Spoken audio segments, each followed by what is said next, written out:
ጠው የገባኝ እውነት ይሄ ነው። አልለውጠው ጽድቅን በኃጢአት አልለውጠው። የገባኝ ወንጌል ይሄ ነው። በኢየሱስ ክርስቶስ ስም በገንዘብ አልለውጠውም። ይሄን ወንጌል በኢየሱስ ከፋኝ ብዬ ስለከፋኝ ወደ ዓለም ሄጄ አልለውጠውም። በኢየሱስ ክርስቶስ ስም ብርን ፍለጋ ሄጄ ወደ ነጋዴ ሰፈር ሄጄ አልለውጠውም። ይሄን ወንጌል የዳንኩበት ወንጌል፣ የተረፍኩበት ወንጌል፣ የለመለምኩበት ወንጌል፣ የጸደቅኩበት ወንጌል፣ ያመለጥኩበት ከሰይጣን እስራት የተፈታሁበት ወንጌል ነው።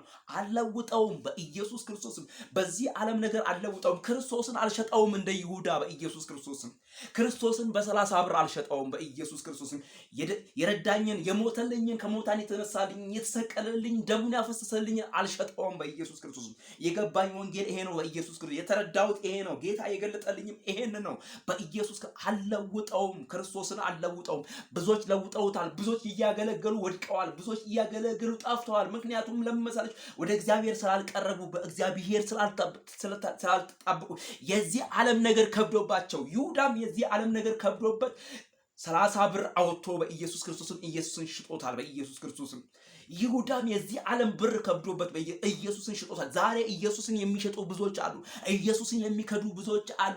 ኢየሱስን ክደው ድንጋይ የሚያመልኩ ብዙዎች አሉ። ኢየሱስን ክደው ሰይጣን የሚያመልኩ ብዙዎች አሉ። ኢየሱስን ክደው ስዕልን የሚያመልኩ ብዙዎች አሉ። ኢየሱስን ክደው ጨለማን የሚያመልኩ ብዙዎች አሉ። ኢየሱስን ክደው ለማይረባ ነገር የሚሰግዱ ብዙዎች አሉ። እኔ ግን አልለውጠውም። እኔ ግን የዳንኩበትን አውቀዋለሁ። እኔ ግን የተረፍኩበትን አውቀዋለሁ። አልለውጠውም። በምንም ነገር አይመዛዘንም።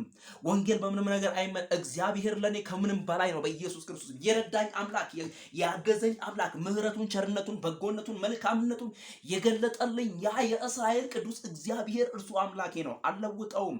በምንም አልለውጠውም በኢየሱስ ክርስቶስም። እርሱ በሕይወቴ ጻድቅ ነው። በሚሆነው ነገር ጻድቅ ነው። በሚሰጠኝ ነገር ጻድቅ፣ ቢሰጥም ጻድቅ ነው፣ ባይሰጥም ጻድቅ ነው።